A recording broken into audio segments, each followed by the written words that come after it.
7 தமிழ், பொறுப்பும் பொது நலமும்.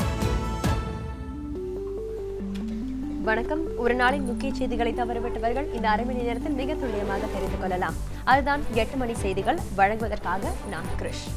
இன்றளவில் நடந்த பல்வேறு செய்திகளை பார்ப்பதற்கு முன்பாக முதலில் தலைப்புச் செய்திகளை பார்த்துவிடலாம்.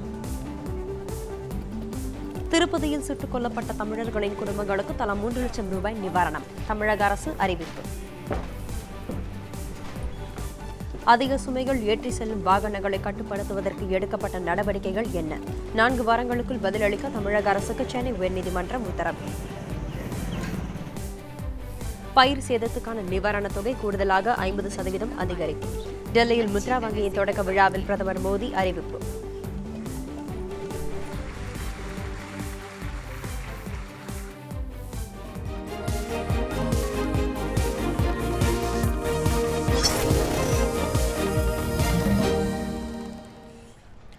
திருப்பதியில் சுட்டுக் கொல்லப்பட்ட தமிழக தொழிலாளர்கள் 20 பேரின் குடும்பத்தினருக்கு தலா 3 லட்சம் ரூபாய் நிவாரணமாக வழங்க தமிழக அரசு உத்தரவிட்டுள்ளது. இது தொடர்பாக தமிழக அரசு இன்று வெளியிட்டுள்ள அறிக்கையில், இந்த துயரச் சம்பவத்தின் தன்மையை கருத்தில் கொண்டு முதலமைச்சரின் பொது நிவாரண நிதியிலிருந்து இந்த நிதி வழங்கப்படும் என தெரிவிக்கப்பட்டுள்ளது. மேலும் இறந்தவர்களின் உடல்களை உடனடியாக திரும்ப கொண்டு வர திருவண்ணாமலை, வேலூர் மாவட்ட வருவாய் அலுவலர்களுடன் திருவள்ளூர் மாவட்ட ஆட்சியர் தலைமையிலான குழு திருப்பதி சென்றதாகவும் கூறப்பட்டுள்ளது. இறந்தவர்களின் உடல்களை அடையாளம் கண்டு பிரேத பரிசோதனை முடிப்பதற்காக திருப்பதி காவல்துறையினருடன் இணைந்து செயல்பட ஐஜி மஞ்சுநாத தலைமையில் காவலர் குழு அனுப்பப்பட்டுள்ளது என்றும் தமிழக அரசு விடுத்துள்ள அறிக்கையில் தெரிவிக்கப்பட்டுள்ளது.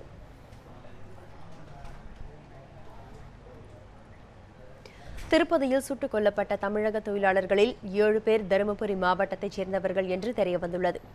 செம்மரம் வெட்டி கடத்தும் கும்பல் தங்கள் உறவினர்களை ஏமாற்றி அழைத்துச் சென்றதாக உறவினர்கள் தெரிவிக்கின்றனர். பெரும்பாலும் கூலி தொழிலாளர்களான இவர்களின் அறியாமையும் வறுமையும் செம்மரம் கடத்தும் கும்பல் பயன்படுத்திக் கொள்வதாக புகார் எழுந்துள்ளது. திருவண்ணாமலை மாவட்டம் வேட்டைகிரி கிராமம் முழுக்க மலைவாழ் மக்கள் வசிக்கும் பகுதி. விவசாயம் பொய்த்து போனதால் இங்குள்ள மக்கள் பிழைப்பு தேடி வெளியிடங்களுக்கு செல்கின்றனர். பலர் கூலி தொழிலாளர்களாக வேலை செய்து வருகின்றனர். திருப்பதியில் செம்மரக்கட்டைகளை வெட்டி கடத்தியதாக கூறி சுட்டுக் கொல்லப்பட்ட 20 தமிழர்களில் சிலர் இந்த கிராமத்தைச் சேர்ந்தவர்கள் என்று கூறப்படுகிறது. செம்மரம் வெட்டி கடத்தும் கும்பல் தங்கள் உறவினர்களை ஏமாற்றி அழைத்துச் சென்றதாக உறவினர்கள் புகார் தெரிவிக்கின்றனர்.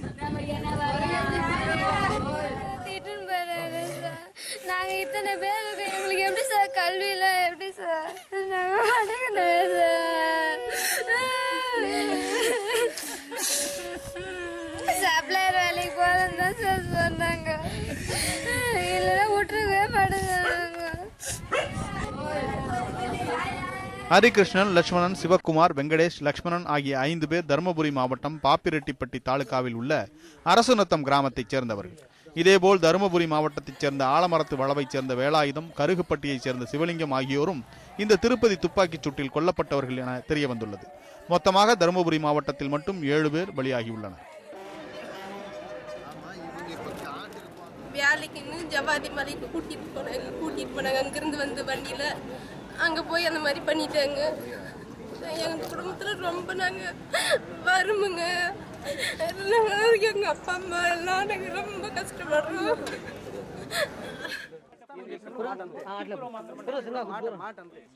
துப்பாக்கிச்சூடு தொடர்பாக நீதி விசாரணை வேண்டும் எனவும் ஆந்திர அரசு மீது மத்திய அரசு நடவடிக்கை எடுக்க வேண்டும் எனவும் இறந்தவர்களின் உறவினர்கள் கோரிக்கை விடுத்துள்ளனர்.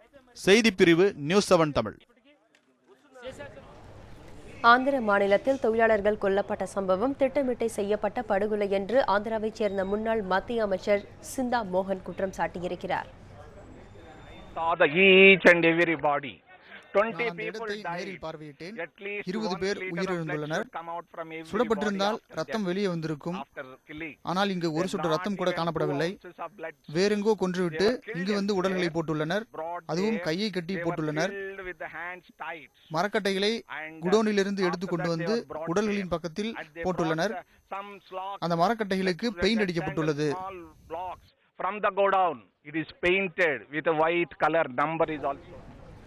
திருப்பதியில் தமிழர்கள் 20 பேர் சுட்டுக் கொல்லப்பட்ட சம்பவத்திற்கு கண்டனம் தெரிவித்து தமிழகம் முழுவதும் பல்வேறு இடங்களில் போராட்டங்கள் நடைபெற்றன. தமிழக தொழிலாளர்கள் மீதான துப்பாக்கிச் சூட்டை கண்டித்து திருநெல்வேலியில் ஆந்திர வங்கியை முற்றுகையிட்டு நாம் தமிழர் கட்சியினர் போராட்டம் நடத்தினர். வங்கியின் உள்ளே நுழைய முயன்றவர்களை காவல்துறையினர் தடுத்து நிறுத்தியதால் இரு தரப்பினருக்கும் இடையே தள்ளுமுள்ளு ஏற்பட்டது. இதனையடுத்து அவர்களை காவல்துறையினர் கைது செய்தனர். நாம் தமிழர் கட்சி சார்பிலே நெல்லை மாநகரிலே ஆந்திர வங்கியை முற்றுகையிட்டு போராட்டம் நடத்தியிருக்கின்றோம். தொடர்ந்து நாளை மறுநாள் ரயில் மறியல் போராட்டம் நடத்த திட்டமிட்டிருக்கின்றோம். ஆந்திர மாநில முதல்வர் சந்திரபாபு நாயுடுவின் உருவ பொம்மையை எரித்து அரியலூர் நீதிமன்ற வளாகத்திற்கு முன்பு வழக்கறிஞர்கள் போராட்டம் நடத்தினர். ஆந்திர மாநில அரசை மத்திய அரசு கலைக்க வேண்டும் எனவும் அவர்கள் முழக்கங்களை எழுப்பினர். திருப்பதி துப்பாக்கிச் சூட்டை கண்டித்து இன்றும் நாளையும் நீதிமன்ற புறக்கணிப்பை மேற்கொண்டுள்ளதாகவும் அவர்கள் தெரிவித்தனர். இந்த கொலை சம்பந்தமாக உடனடியாக ஆந்திர போலீசார் மீது 302 ஈதாசா படி வழக்கு பதிவு செய்ய வேண்டும். மேற்கொண்டு ஆந்திர அரசை மத்திய அரசு உடனே டிஸ்மிஸ் செய்ய வேண்டும் என்ற கோரிக்கைகளை வலியுறுத்தி இன்று அரியலூர் நீதிமன்றத்தில் 2 நாட்கள் நீதிமன்ற புறக்கணிப்பு செய்திருக்கிறோம். இதேபோல தமிழகம் முழுவதும் ஆந்திர காவல்துறையினரை கண்டித்து பல்வேறு அமைப்புகள் சார்பில் போராட்டங்கள் நடைபெற்றன. செய்திப்பிரிவு நியூஸ் 7 தமிழ். திருப்பதியில் தமிழக தொழிலாளர்கள் சுட்டுக் கொல்லப்பட்டதை அடுத்து சென்னை கோயம்பேட்டிலிருந்து ஆந்திராவுக்கு இயக்கப்படும் அந்த மாநில பேருந்துகள் இயக்கப்படவில்லை. தினமும் சராசரியாக 202 முறை பேருந்துகள் இயக்கப்படும். ஆனால் நேற்று மாலையிலிருந்து பேருந்துகள் இயக்கப்படாமல் 40 பேருந்துகள் பணிமனையில் நிறுத்தி வைக்கப்பட்டுள்ளன. முன்பதிவு செய்த பயணிகளுக்கு பயணச்சீட்டு ரத்து செய்யப்பட்டு பணம் திரும்ப வழங்கப்பட்டு வருகிறது. எல்லையில் பாதுகாப்பு உறுதி செய்யப்பட்ட பிறகே போக்குவரத்து இயல்பு நிலை திரும்பும் என்று அதிகாரிகள் தெரிவிக்கின்றனர். ஆந்திராவில் தமிழக தொழிலாளர்கள் கொல்லப்பட்டது திட்டமிட்ட என்கவுண்டராக இருக்கலாம் என்று குறிப்பிட்டுள்ள மத்திய இணையமைச்சர் பொன் ராதாகிருஷ்ணன், இந்த சம்பவத்தின் பின்னணியில் உள்ள கடத்தல் கும்பலை பிடிக்க நடவடிக்கை எடுக்க வேண்டும் என்றும் அவர் வலியுறுத்தியிருக்கிறார். 20 பேர் கொல்லப்பட்டது மிக வன்மையாக கண்டிக்கத்தக்கது. அதே நேரத்தில் ஆந்திர அரசாங்கத்தை வலியுறுத்தி ஏன் இவர்கள் கொல்லப்பட்டார்கள் என்பதற்கு அங்கு இருக்கக்கூடிய காவல்துறையிடம் உண்மையான காரணங்களை தெரிந்து கொள்வது கட்டாயமான தேவை என்று நான் தெரிவிக்கிறேன். திட்டமிடப்பட்ட என்கவுண்டராக குறிப்பிடுறாங்க. அது மறுப்பதற்கும் இல்லை என்று நான் கருதுகிறேன். நான் ஏற்கனவே சொன்னது போல இதன் பின்னணியில் யார் இருக்கிறார்? ஒரு மிகப்பெரிய கடத்தல் காரணத்துக்கு பின்னாடி. திருப்பதியில் தமிழக தொழிலாளர்கள் 20 பேர் சுட்டுக் கொன்ற ஆந்திர மாநில காவல்துறையினரை கைது செய்து நடவடிக்கை எடுக்க வேண்டும் என்று இந்திய கம்யூனிஸ்ட் கட்சியின் மூத்த தலைவர் தா பாண்டியன் வலியுறுத்தியிருக்கிறார். ஆந்திர மாநிலத்தில் தமிழக தொழிலாளர்கள் 20 பேரை சுட்டுக் கொல்லப்பட்டதை கண்டித்து இந்திய கம்யூனிஸ்ட் கட்சி சார்பாக சென்னையில் கண்டன ஆர்ப்பாட்டம் நடைபெற்றது. இதில் கலந்து கொண்ட அவர் செய்தியாளர்களுக்கு பேட்டியளித்தார். அப்போது திருப்பதியில் தமிழக தொழிலாளர்கள் மீது துப்பாக்கிச்சூடு நடத்தப்பட்டதற்கு கண்டனம் தெரிவித்துள்ளார். முதலில் காவல்துறை தற்காப்புக்காக சுடவில்லை, அது மனித உரிமைகளை மீறியிருக்கிறது. சட்ட வரம்பை மீறி அதற்கு கொடுக்கப்பட்ட அதிகாரத்தையும் எல்லையையும் தாண்டி கொன்றிருக்கிறது என்ற கொலைகாரர்களாக கருதி அவர்கள் கைது செய்யப்பட்டு விசாரிக்கப்பட வேண்டும். உடனடியாக அத்தனை பேருமே பதவியிலிருந்து நீக்கப்பட வேண்டும். விசாரணை நியாயமாக. திருப்பதியில் தமிழகத்தைச் சேர்ந்த 20 பேர் சுட்டுக் கொல்லப்பட்ட சம்பவத்திற்கு காங்கிரஸ் கட்சி கண்டனம் தெரிவித்துள்ளது. ரொம்ப கஷ்டமா இருக்கு பாக்குறதுக்கு. ஏன்னா 20 பேர் கொலை செய்யப்பட்டாங்க. கொலை செய்யப்படும் போது என்கவுண்டர்னா நம்மளால சொல்லிக்க முடியாது. ஏன்னா அவங்க உடம்புல இருக்கிறது காயமல்ல பார்க்கும்போது, அவங்கள சுட்ட வகையில பார்க்கும்போது அது கண்டிப்பாக ஒரு என்கவுண்டராக இருந்திருக்குமோ நம்மளுக்கே சந்தேகம் உருவாக்குது. திருப்பதி சேஷாசலம் மலைப்பகுதியில் செம்மரக்கட்டைகளை கடத்த முயன்றதாக இன்று 14 பேரை ஆந்திர போலீசார் கைது செய்துள்ளனர். இத்தகவலை சித்தூர் மாவட்ட காவல்துறை தலைவர் வேணுகோபாலகிருஷ்ணா தெரிவித்துள்ளார். மேலும் அவர்கள் கடத்த முயன்ற 3 டன் எடையுள்ள செம்மரக்கட்டைகள் மற்றும் கடத்தலுக்கு பயன்படுத்தப்பட்ட 5 வாகனங்கள் பறிமுதல் செய்யப்பட்டதாகவும் அவர் தெரிவித்தார். கைது செய்யப்பட்ட அனைவரிடமும் விசாரணை நடைபெற்று வருவதாகவும் பறிமுதல் செய்யப்பட்ட செம்மரக்கட்டைகளின் மதிப்பு 1 கோடி ரூபாய் என்றும் வேணுகோபாலகிருஷ்ணன் கூறினார். இந்தியாவின் புதிய தலைமை தேர்தல் ஆணையராக நசீம் ஜெய்தி நியமிக்கப்பட்டுள்ளார். இவர் வரும் 20ஆம் தேதி பொறுப்பேற்பார் என தகவல்கள் தெரிவிக்கின்றன. 2017ஆம் ஆண்டு ஜூலை மாதம் வரை நசீம் ஜெய்தி இப்பொறுப்பில் இருப்பார். மூத்த IAS அதிகாரியான இவர் தற்போது தேர்தல் ஆணையராக உள்ளார். 1976ஆம் ஆண்டு IAS தேர்ச்சி பெற்ற இவர் நீண்ட காலம் விமான போக்குவரத்து துறையில் பணியாற்றியவர். டெல்லி ஜனாதிபதி மாளிகையில் பத்ம விருதுகளை குடியரசுத் தலைவர் பிரணப் முகர்ஜி வழங்கினார். பாஜக தலைவர் அத்வானி, பாலிவுட் நடிகர் அமிதாப் பச்சன், ஆஹா கான் உள்ளிட்ட 9 பேருக்கு பத்ம விபூஷன் விருதுகளும் 20 பேருக்கு பத்ம பூஷன் விருதுகளும் வழங்கப்படும் என மத்திய அரசு ஏற்கனவே அறிவித்திருந்தது. இதில் ஒரு பகுதியினருக்கு ஏற்கனவே விருதுகள் வழங்கப்பட்டது. மீதமுள்ளவர்களுக்கு விருதுகளை வழங்கும் விழா இன்று டெல்லி ஜனாதிபதி மாளிகையில் நடைபெற்றது. பிரதமர் மோடி உள்ளிட்ட பிரபலங்கள் பலர் இந்த விழாவில் கலந்து கொண்டனர். குடியரசுத் தலைவர் பிரணப் முகர்ஜி விருதுகளை வழங்கினார். பாலிவுட் நடிகர் அமிதாப் பச்சன் உள்ளிட்ட பலர் கலந்து கொண்டு விருதுகளை பெற்றனர்.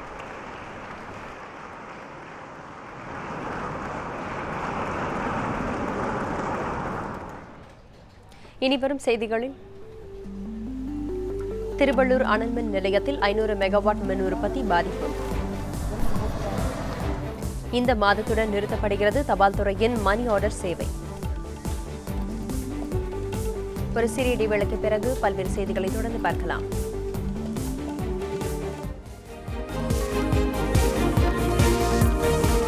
நியூஸ் 7 தமிழ், பொறுப்பும் பொது நலமும்.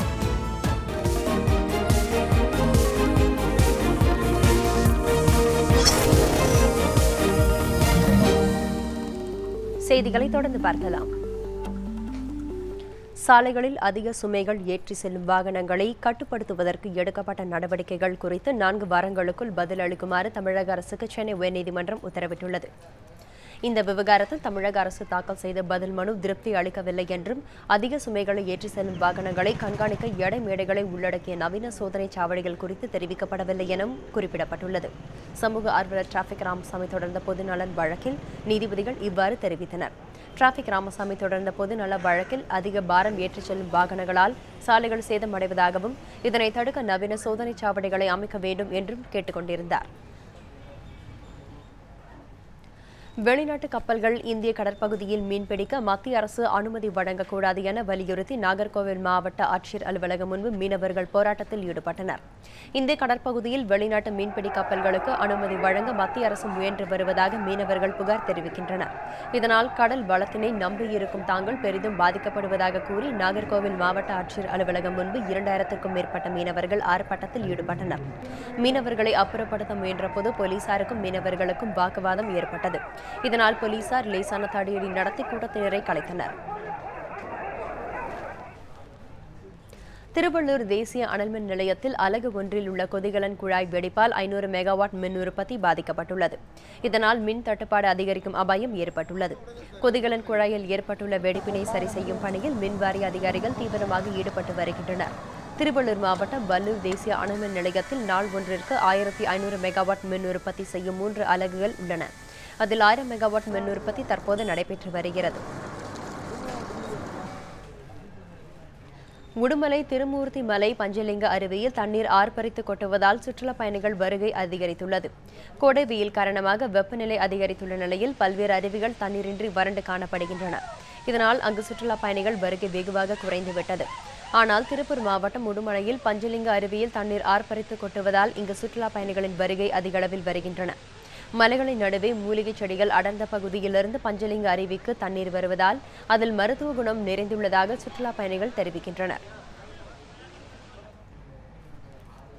தகவல் தொழில்நுட்பம் வளர்ச்சி அடையாத காலகட்டங்களில் கிராமங்களில் வாழும் பெற்றோரையும் நகரத்தில் வாழும் பிள்ளைகளின் உறவுகளையும் இணைத்து தபால் துறையின் பழமையான மணி ஆர்டர் சேவை இந்த மாதத்துடன் முடிவுக்கு வர இருக்கிறது. 1880ஆம் ஆண்டு மணி ஆர்டர் சேவை இந்தியாவில் துவக்கப்பட்டது. நாட்டில் உள்ள 1,55,000 தபால் நிலையங்கள் மூலம் இச்சேவை வழங்கப்பட்டு வருகிறது. பெரும்பாலும் கிராமங்களையும் நகரங்களையும் பண பரிமாற்றத்தின் மூலம் இணைக்கும் ஒரு பாலமாகவே மணி ஆர்டர் கருதப்பட்டது. பணம் அனுப்புவதற்கு மட்டுமல்லாமல் தகவல் பரிமாற்றத்திற்கான இடத்தையும் மணி ஆர்டர் வழங்கியது. பழைய மணி ஆர்டர் வந்து கிட்டத்தட்ட போஸ்ட் ஆஃபீஸ் அஞ்சல் துறை ஆரம்பித்த 165 காலமாக இருந்திருக்கு. அந்த அஞ்சல் துறையில் வந்து கிராமத்தில் இருக்கவங்களுக்கு தான் இந்த மணி ஆர்டருடைய பெனிஃபிட்டு. இந்த கிராமத்தில் உள்ள பிள்ளைகள் வந்து படிச்சுட்டு வெளியூரில் வேலை பார்க்கும் போல் அவங்க வந்து தன்னுடைய சம்பளத்தை வாங்கி தம் பெற்றோர்களுக்கு உறவினருக்கு அனுப்பும்போது தன்னுடைய பிள்ளையோடைய கையெழுத்து, ஹேண்ட் ரைட்டிங், அதில் வந்து கம்யூனிகேஷன் இந்த பணம் எதுக்காக நம்ம அனுப்புகிறோம், அந்த பணத்தை செலவழிங்க அப்படின்றது அது வந்து மகிழ்ச்சிகரமாக இருக்கும். தொழில்நுட்ப வளர்ச்சியில் பண பரிமாற்றத்திற்கான வழிமுறைகள் பல வந்தாலும் இன்னமும் பாரத்தில் எழுதி அனுப்பும் மணி ஆர்டர் தரும் நினைவுகளே அலாதியானது. பொங்கல் வர்றதுக்கு முன்னாடி ஒரு வாரத்துக்கு முன்னாடியே மணி ஆர்டர் வந்துடும்.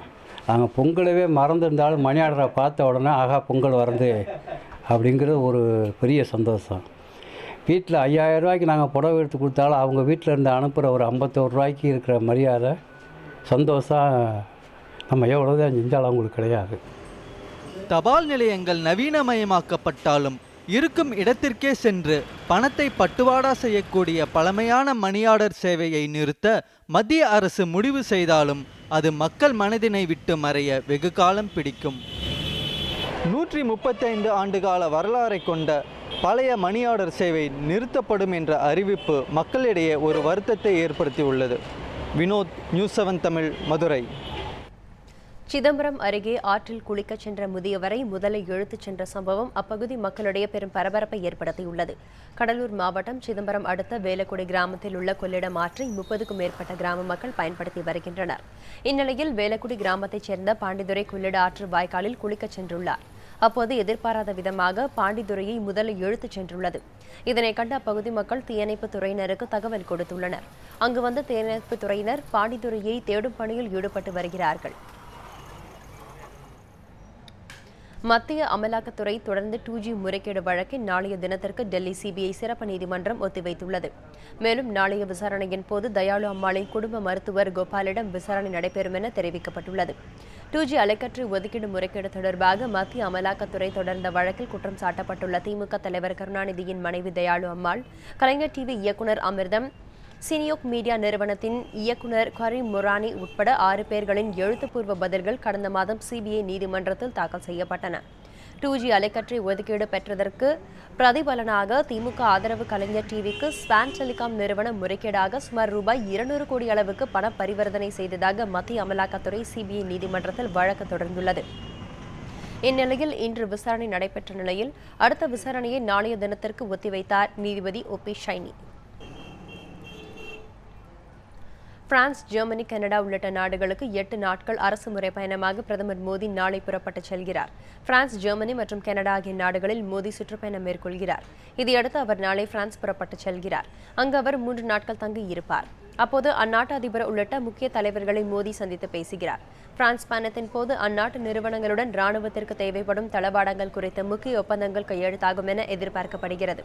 பிரதமராக பதவியேற்ற பிறகு ஐரோப்பிய நாடுகளுக்கு மோடி பயணம் மேற்கொள்வது இதுவே முதன் முறை என்பது குறிப்பிடத்தக்கது.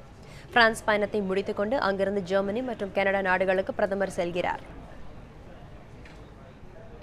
பயிர் சேதத்துக்கான நிவாரணத் தொகை கூடுதலாக 50% உயர்த்தி வழங்கப்படும் என பிரதமர் மோடி அறிவித்துள்ளார். சிறு குறு தொழில் நிறுவனங்களுக்கு கடனுதவி வழங்கும் முத்ரா வங்கியின் தொடக்க விழா டெல்லியில் இன்று நடைபெற்றது. திட்டத்தினை தொடங்கி வைத்து பேசிய பிரதமர் மோடி, முத்ரா வங்கி மூலம் சுமார் 5.5 கோடி சிறு தொழில் நிறுவனங்கள் பயனடையும் என்றார். சிறு தொழிலை ஊக்குவிக்கவே முத்ரா வங்கி தொடங்கப்பட்டுள்ளதாக குறிப்பிட்ட அவர், சிறு குறு தொழில்கள் வளர்வதன் மூலம் நாட்டில் 12 கோடி பேருக்கு வேலை வாய்ப்பு கிடைக்கும் எனவும் குறிப்பிட்டார். 50% பயிர் பாதிப்பு இருந்தால் நிவாரணம் என்ற நிலையை மாற்றி இனி 33% பயிர் பாதிப்புக்கு நிவாரண உதவி வழங்கப்படும் என்றும் பிரதமர் அப்போது அறிவித்தார். பாதிக்கப்பட்ட விவசாயிகளுக்கு வழங்கப்படும் நிவாரண தொகையில் 50% உயர்த்தி இனி 150% நிவாரணம் வழங்கப்படும் என்றும் பிரதமர் மோடி குறிப்பிட்டார்.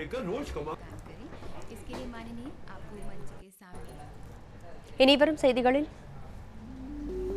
மலேசிய நாடாளுமன்றத்தில் நிறைவேற்றப்பட்ட தீவிரவாத தடுப்புச் சட்டத்திற்கு எதிர்க்கட்சிகள் கடும் எதிர்ப்பு. வீட்டு வேலை செய்து வரும் தேசிய குத்துச்சண்டை வீராங்கனை. ஒரு சிறிய இடைவேளைக்கு பிறகு செய்திகளை தொடர்ந்து பார்க்கலாம்.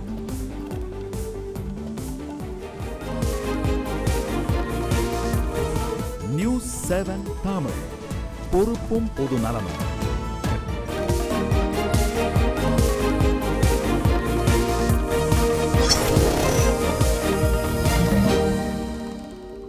செய்திகளை தொடர்ந்து பார்க்கலாம். தங்கம் விலை இன்று சவரனுக்கு 32 ரூபாய் குறைந்துள்ளது. 22 கேரட் 1 கிராம் ஆபரண தங்கத்தின் விலை 2532 ரூபாய்க்கும் சவரன் 20,256 ரூபாய்க்கும் விற்பனையாகிறது. 1 கிலோ வெள்ளி 40,600 ரூபாய்க்கும் 1 கிலோ கட்டி வெள்ளி 37,925 ரூபாய்க்கும் விற்பனை செய்யப்படுகிறது. அதனைத் தொடர்ந்து பங்குச்சந்தைகள் இன்று ஏற்றத்துடன் நிறைவடைந்தன. மும்பை பங்குச்சந்தையில் இன்றைய வணிக நேர முடிவில் சென்செக்ஸ் 191 புள்ளிகள் அதிகரித்து 28,707 இருந்தது. தேசிய பங்குச்சந்தை குறியீட்டு நிப்டி 54 புள்ளிகள் உயர்ந்து 8,814 புள்ளிகளில் முடிவுற்றது. லண்டனில் பிரபல நகைக்கடை ஒன்றில் மர்ம நபர்கள் 300க்கும் மேற்பட்ட சேஃப்டி லாக்கர்களை உடைத்து தங்க வைர நகைகளை திருடிச் சென்றுள்ளனர். லண்டனில் இயங்கி வரும் ஹாட்டன் கார்டன் என்னும் வீதி தங்க வைர நகைகள் விற்பனைக்கு பிரபலமானது. இங்குள்ள நகைக்கடை ஒன்றில் தங்கம் மற்றும் வைர நகைகளை பத்திரமாக சேமித்து வைக்கும் நிறுவனம் ஒரு வார கால ஈஸ்டர் விடுமுறைக்கு பிறகு செவ்வாய்க்கிழமையன்று திறக்கப்பட்டது. அப்போது நடத்தப்பட்ட சோதனையில் சேஃப்டி லாக்கர்களில் வைக்கப்பட்டிருந்த நகைகள் காணாமல் போனதாக தெரிய வந்துள்ளது. தகவல் அறிந்த போலீசார் மற்றும் கைரேகை நிபுணர்கள் தடயங்களை சேகரித்து தீவிர விசாரணையில் ஈடுபட்டுள்ளனர். கொள்ளையடிக்க வந்த மர்ம நபர்கள் அங்கிருக்கும் அலாரமை செயலிழக்க வைத்துவிட்டு கொள்ளையடித்திருப்பதாக முதற்கட்ட விசாரணையில் தெரிய வந்துள்ளது.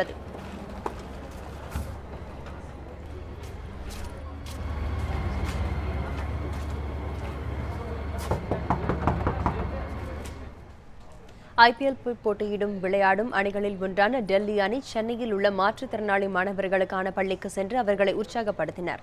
கோட்டூர்புரம் அருகே உள்ள மாற்றுத்திறனாளி மாணவர்களுக்கான தனியார் பள்ளி ஒன்றில் டெல்லி அணி வீரர்கள் வந்திருந்தனர்.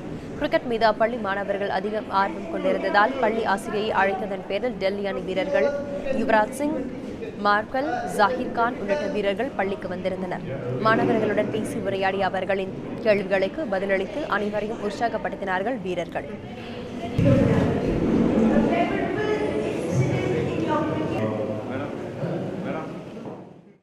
எனக்கு ரொம்ப சந்தோஷமாக இருக்குது. அவங்களாம் வந்தது எங்கள் ஸ்கூலுக்கு இந்த வித்யாசாகருக்கு ரொம்ப பெருமையாக இருக்குது. அதுவும் இல்லாமல் அவங்கள மீட் பண்ணதுக்கு எங்கள் ஸ்கூலில் இருக்கவங்க ரொம்ப சந்தோஷப்பட்டாங்க. ஏன்னா இந்த இடத்துல கிரிக்கெட்னால் அவ்வளோ உயிர், எல்லாருக்குமே அவ்வளோ உயிர் இங்கே இருக்கிறவங்களுக்கு. இதே மாதிரி மேலும் வரணும். நிறைய பேருக்கு ஹரியானாவைச் சேர்ந்த தேசிய குத்துச்சண்டை வீராங்கனை ரீஷு மெட்டல் பொருளாதார தேவைக்காக வீட்டு வேலை செய்து வருவது அதிர்ச்சியை ஏற்படுத்தியிருக்கிறது. 10ஆம் வகுப்பு படித்து வரும் மெட்டல் தனது சகோதரருடன் கைட்டல் மாவட்டத்தில் வசித்து வருகிறார். சிறு வயதிலேயே பெற்றோரை இழந்த மெட்டல் பயிற்சியாளரின் உதவியுடன் குத்துச்சண்டை விளையாட்டி பயிற்சி மேற்கொண்டார். 2012 மற்றும் 2013ஆம் ஆண்டு நடைபெற்ற போட்டிகளில் வெண்கலப் பதக்கம் வென்றுள்ளார் மெட்டல். 2014ஆம் ஆண்டு நடந்த மாநில அளவிலான போட்டியில் 46 கிலோ எடைப்பிரிவில் தங்கப்பதக்கம் வென்ற மெட்டல் கடந்த டிசம்பர் மாதம் நடைபெற்ற தேசிய அளவிலான போட்டியில் ஹரியானா மாநிலம் சார்பில் பங்கு பெற்றார். இந்தியாவின் அடுத்த மேரிகோம் என்று கருதப்பட்ட மெட்டல் தனது அன்றாட பொருளாதார தேவைகளை பூர்த்தி செய்து கொள்வதற்காக தனது படிப்பு செலவிற்காகவும் வீட்டு வேலை செய்து வருகிறார். தேசிய குத்துச்சண்டை வீராங்கனைக்கு ஏற்பட்டுள்ள இந்த அவல நிலை அனைத்து தரப்பினரையும் அதிர்ச்சியில் ஆழ்த்தியிருக்கிறது. முதல் 2 வருடங்கள் நான் சிறப்பாக விளையாடவில்லை. 3வது வருடம்தான் தங்கப்பதக்கம் வென்றேன். என்னுடைய பயிற்சியாளரின் உதவியால் மாநில அளவிலான போட்டியில்தான் தங்கப்பதக்கம் வென்றேன். தேசிய விளையாட்டுப் போட்டியிலும் நான் விளையாடி இருக்கிறேன். சர்வதேச அளவில் விளையாட வேண்டும். ஆனால் போதிய வசதி இல்லாத காரணத்தால் இங்கு வேலை செய்கிறேன். சர்வதேச அளவிலான போட்டிகளில் பங்கேற்று நாட்டுக்கு பெருமை சேர்க்க வேண்டும் என்பதே எனது லட்சியம்.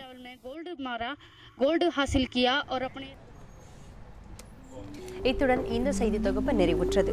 மேலும் பல்வேறு தகவல்களை அறிந்து கொள்ள நியூஸ் 7 தமிழ் செய்திகளை தொடர்ந்து பாருங்கள்.